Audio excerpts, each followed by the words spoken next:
Let's start with the fetch method.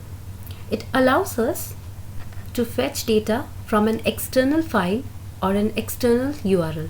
Suppose we have some survey data, okay? So if we want to fetch those data, then we can get them through an API using this fetch method, okay? It is used to send a request to a server in order to get the response.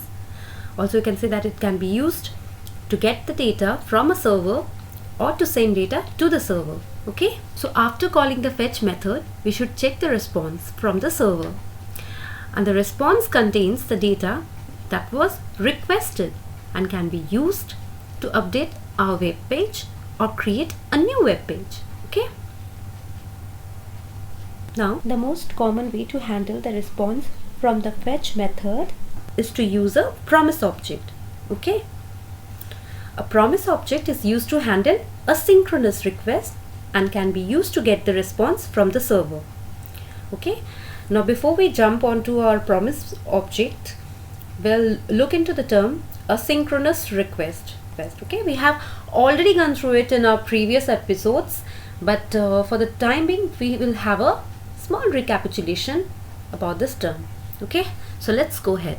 So before we jump onto asynchronous request, let's go through synchronous request once again. In case of synchronous request, the client must wait for a response before proceeding, whereas in asynchronous request, it allows a client like a web browser or application to send a request and continue executing other tasks without waiting for a response from the server. This asynchronous request enables non-blocking interactions, improving responsiveness and efficiency, especially in scenarios where the client has multiple tasks to perform simultaneously. A promise in JavaScript is an object representing the eventual completion or failure of an asynchronous operation and its resulting value. It serves as a placeholder for a value that might not be immediately available. Here is just a pictorial representation of promise. The son is saying, Mom, I promised to clean my room. And Mom has given a condition. If he doesn't fulfill his promise, then he needs to clean the laundry. So it is checked whether he has fulfilled his promise or not. If it is fulfilled, then he can go and play, and if not, then he has to do the laundry as per his mother's instruction. So this was just a layman description of promise. Okay, so further we can see promise can be in one of the three states. Okay, they are pending, fulfilled or resolved. Third one is rejected. So pending implies the initial state when the operation is still in progress. Fulfilled or resolved state implies the operation is completed successfully and a value is available. Whereas rejected state implies that the operation has failed and an error is provided. Okay, the methods that needs to be known are then method and catch method. Okay, over here I'm just telling about the then method, which is used to handle the result of a fulfilled promise. Okay, promises can be chained together using the then method, allowing for sequential asynchronous operations. Okay, by the way, this then method takes two optional arguments, a callback for success and another for failure.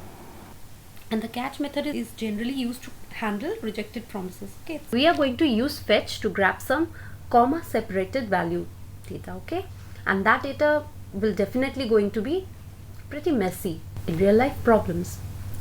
However, for the time being, in my example, I'll be showing a pretty simple comma separated value file data rather. So here we can see that I have only taken just a small amount of data, like only around 9 to 10 rows. So now let's start with this. So in our fetch HTML, we have referenced our fetch.js file, and then in our fetch.js file, we're writing our fetch method. Okay, the argument that we are sending inside it is the parameter for our fetch method is our data.csv file. Okay, the one that I've just shown you. Our fetch method returns a promise which on getting fulfilled is handled by the then method. Okay, and inside the first then method, we are handling the response that is returned, and we are transforming this response using our text method. Okay, and in the next then method, This transformed text is being passed as a parameter in our display text function, which further displays the text in the console. Okay, so basically this is a good example of chaining also. Let's get the proper part of our CSV file and see, bingo, you can see the data over here in the console, and we can just match it, okay, with our CSV file. See, it's showing us the same data. Okay, now in our HTML file we are going to create a div with an ID output, and within it we are going to form our table. I have provided ID cities, and within it writing tr for rows, table row, and within table row we are having our table headers: city, latitude, longitude, country, and population. Next, below our title tag we are going to put style tag, and within it okay, later on we'll do this, styling our table. I'll tell you why. So without the style I need to show first. So now let's go to our JS file. There we have created a row variable and initialized its value with 1, and within our display text we have used splitting via detection of regular expression, and I have assigned the value to a rows variable. Okay, and we are displaying its value in our console. See, okay. Next we are writing a loop so that each of the rows gets separated into arrays. Okay,